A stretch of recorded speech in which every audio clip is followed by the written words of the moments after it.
Do you believe in angels in a world so cold, so full of haste? Do you believe that when everything seems lost, someone or something can appear to save us? I'm not talking about made-up stories. I'm talking, one of those stories, a story that can change the way you see life and who knows, death too. Stay with me until the end. I promise you this experience will move you like few things in life can. My name is Natalie. I'm 35 years old, and I've always been an independent woman, the kind who hits the road without thinking twice. The free spirit has always been a part of who I am. I never needed anyone to make my decisions. I never feared the unknown. Quite the opposite. I always ran after it. My motto has always been simple. Whatever will be, I believed and still believe that everything in life is written, traced by some invisible force that guides our steps without us realizing it. And maybe it was exactly that force that took me to that night. I've never been religious. I never knelt down to ask for protection. I never carried amulets. I never believed in signs from the universe or in silly superstitions. I have always been practical, objective, guided by what is concrete, by what I could see, touch, feel, but deep down I always knew that there was something bigger, something that rules everything. But that honestly I never cared to understand. I just kept living my way free, intense without fear, until that trip changed everything. That day I left early. I was going to fulfill another work schedule in a nearby city, one of those trips that we take automatically, hit the road, put on some music, speed up without thinking too much, just with the certainty that you will arrive, that nothing can happen. After all, it never happened to me. I've always been in control, but that road that night wouldn't be like all the others. Halfway there, a storm began to form. First, there were just a few drops, small, rhythmic, as if warning something is coming.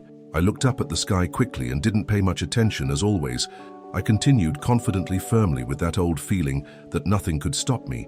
Little did I know that that rain would be the first warning, that for the first time, I would have no control over anything at all. The rain got heavier. The sky got so dark it looked like night even though it was the middle of the afternoon. The drops hit the windshield so hard that the wipers could barely keep up. Visibility started to disappear, and for the first time in a long time I felt a strange cold, a shiver that didn't come from the weather, but from inside me. It was like something was telling me that I should stop, but I didn't. The atmosphere became silent, heavy, as if the world outside had simply stopped. There were no more cars, no more music, just the insistent sound of the rain and the dry noise of my own thoughts. The asphalt was shiny, slippery, and yet I continued, almost hypnotized by the road, as if something was pulling me to some place I couldn't yet see. And that's when everything started to change. But calm down. I still can't tell you what happened next. What I experienced that night will shake everything you believe about life and about who can in fact walk beside us, even when we can't see it. If you want to find out what happened to me, subscribe to the channel now and activate notifications. I guarantee this story will leave a deep impression on you. And look, I'm not just saying this. I lived and survived to tell the tale. The rain was no longer just a nuisance, it was a real obstacle. I couldn't see anything at all. The windshield wipers were no longer working.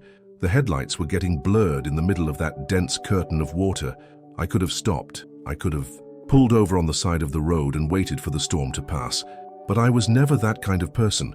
I was always methodical. I always set goals that I had to achieve one way or another. I felt obliged to do it, as if the world depended on my arrival, on my decision. And it was at that exact moment that fate decided to test my haste. Suddenly there was no time to think or to feel, only to react. A figure appeared out of nowhere, crossing the road, fast, unexpected. It looked like an animal, maybe a dog or a deer, I don't know. I just know that my instincts did what they always do when we think we have control. I turned the steering wheel sharply, trying to avoid it. And that was when everything went out of my control. The car slid over the wet asphalt as if the ground had disappeared beneath me.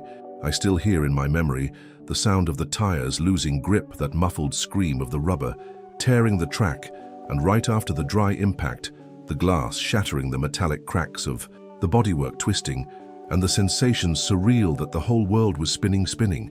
While I remained trapped there in the middle of that chaos, it was impossible to tell where the ground was, where the sky was. There was only movement, noise, and fear. I wanted to scream, but the air wouldn't come out. The belt pulled me in, crushing me against the seat. My breathing became labored, ragged, and for the first time in many years I thought, that's it, it's over. There was no time for anything else. There was no escape. There was no one on that deserted road on that silent night, or was there? When the car finally stopped, I can't tell how much time passed. It was as if the world had been suspended, frozen. I couldn't move. My head was pounding, metallic taste of blood filled my mouth, and the rain continued, merciless, deafening, like a macabre soundtrack that wouldn't stop. No one saw, no one heard. Or could it be some people, when they reach that moment, when they think everything is over, like in an accident, like that they think about many things, heaven, hell, family, what they will leave behind here. And have you ever experienced something like this, where for a moment you thought that would be the end for if? So share with us what was going through your head. What or who did you think would be waiting for you on the other side? Tell me in the comments, I'll read each one, because these are the moments that show who we really are. Stay with me, because I'm still going to tell you how, even unconscious in that darkness, something or someone completely changed my destiny. Here it goes. Suddenly, as if the night itself had torn apart, he appeared. I didn't hear the sound of footsteps, not a cry for help, nothing. I just felt hands violently forcing the twisted metal work that kept me trapped. The metal creaked, groaned until it gave way, and then the car door opened. For a second, I thought I had already begun to engulf part of the vehicle. Small tongues of flame appeared in the cracks, crackling as if celebrating the imminent end. But he ignored everything. He didn't hesitate. He just pulled me away from there with a determined force, but at the same time, full of care. I felt fragile like never before, but in his arms, there was a strange sense of safety, as if somehow he knew exactly what he was doing. He picked me up and walked away, carrying me away from scene of imminent destruction. As he took me, I could see the car almost completely engulfed in fire, and even though I was dizzy, even with blurred vision, I managed to see it. The man who saved me, the contour of the face, the silhouette. I can't describe what he was like. I don't remember the color of his eyes or his voice. I only remember peace, an absurd, strange, inexplicable peace that enveloped me at that moment. And then, before I lost conscious, explosion. My card, the one that had been carrying me until just minutes before, was torn apart, consumed by flames in a violent, deafening explosion. The flash illuminated his face for a second, and it was in that second that he looked at me and said, "Everything will be fine." Just that, no other words, no other gestures, and I passed out. To this day, I wonder if what I saw was real, or if it was just the last image that my brain created to comfort me, but wasn't down. I know. He was there because that voice, that everything will be okay, kept echoing inside me for a long time, and perhaps it still echoes to this day. I still get emotional when I remember and I think about the affection that God had for me when sending him. Any common man would have retreated, would have feared the flames, but he didn't. He was determined to save me, as if nothing else mattered at that moment. I could only having been supported, gratitude when there was no more strength, gratitude, and you being alive. Have you ever experienced such a great deliverance, so inexplicable, that even today when you remember it, your heart tightens and gratitude overflows? Share with us. Let's talk about it. It's stories like this that unite, that inspire, that show that we are not alone. Stay with me, because what happened next is even more surprising. I woke up in a hospital room wrapped in sheets so white they blinded me before I could even open my eyes fully. The cold lights, the smell of antiseptic, the intermittent sound of the machines attached to my body, everything told me that I was alive but broken. The two immobilized legs reminded me every second of the brutal impact my body ashadi, as if every cell was screaming. My car, I later discovered, was a total loss. The images came in flashes, the explosion, the smoke, the muffled screams, and among all these fragments of memory, there was one figure that wouldn't leave my mind, a man, a stranger who opened the door of my burning car and carried me to safety. And then it disappeared the first time I could speak. My voice was almost unrecognizable. I asked to see the man who had saved me. I asked with the urgency of someone who needed to breathe. It wasn't just a wish, it was a visceral need. I cried, I shook every time I mentioned that blurred face. The tears came without asking for permission. "Please bring him to me, I need to thank you." But no one, absolutely no one, knew what I was talking about when we arrived. "You were already out of the car," the rescuer said. There was no one around. It sounded impossible, but it was the only truth available, and it scared me more than the accident itself in the days that followed. Even though I was weakened, I began to insist with every person who entered my room. Nurses, doctors, random visitors. "Have you seen him? Do you know who he was? Could he have gone unnoticed by you?"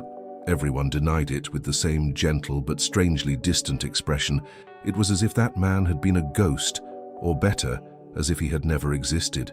But I knew he had existed. I clearly remembered his calm voice saying, "It will be okay."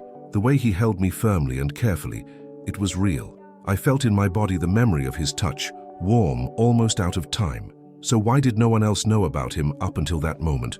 I was still in the hospital, slowly trying to rebuild myself inside and out. It was as if life had taken a brutal pause to deliver a message to me that I still didn't fully understand. I spent sleepless nights, staring at the ceiling, recreating every second of that rescue. It didn't make sense. My car was locked, the door was jammed, the fire was spreading fast. I remember the heat burning my skin, the despair of seeing the flames getting too close. And then he appeared as if he had walked through the smoke. He didn't seem scared or in a hurry, just determined, as if that was exactly where he was supposed to be, and me, I was supposed to be saved. I began to consider something that until then had seemed absurd. What if it wasn't just a man? What if it was a presence, a sign, an intervention? I resisted the idea, after all. I have always been more of a reason than a faith, but there was something about that silence, that absolute absence of explanation, that made logic fall apart. It was as if reality was gently pushing me towards another interpretation, a reality where not everything needs to be proven to be felt.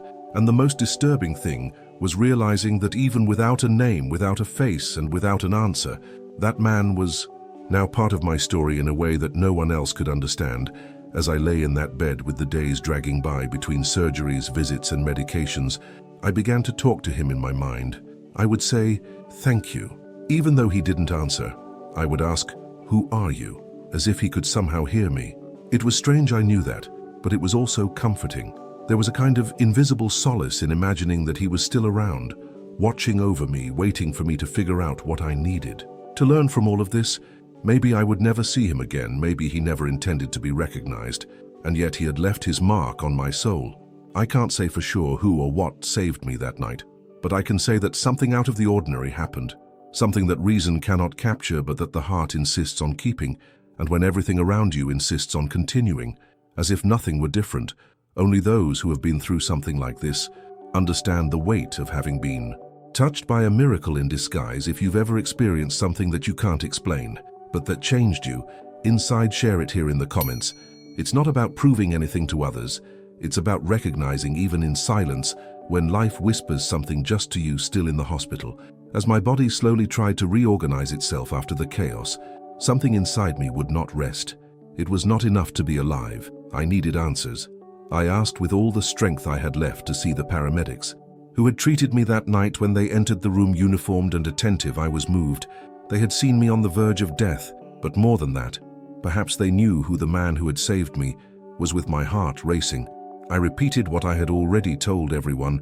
"Where is the man who pulled me out of the car?" There was silence. A look passed between them. One of them cleared his throat. Another frowned. The answer was like a bucket of ice. None of them had seen anyone nearby, according to reports. When they arrived at the scene of the accident, they found only the charred car and my body lying meters away, unconscious, but protected from the flames. No footprints, no tracks, no other vehicle nearby, not a trace of who could have taken me from there. Nothing. The scene was as clean as the outcome was impossible. They themselves were intrigued. How could a person with both legs broken manage to get out of a burning car by himself and crawl that distance? The answer was caught between logic and mystery, a territory where science hesitates and the inexplicable begins to breathe its presence. The road where everything happened was a monitored highway equipped with security cameras along its most dangerous stretches. Accidents were common there, and so everything was recorded in real time. With the support of the police, who were sympathetic to my anguish, they requested access to the footage. From that night, I was nervous. I knew that if I watched the recording, I would finally have confirmation of what I had been saying so many times: someone had saved me. Anxiety took over as the police adjusted the monitor and played the recording of the exact moment of the accident. The tension in the air was almost palpable. The recording begins. The road is wet. Visibility is low. The night seems darker than usual. My car appears on the video at high speed, skidding out of control.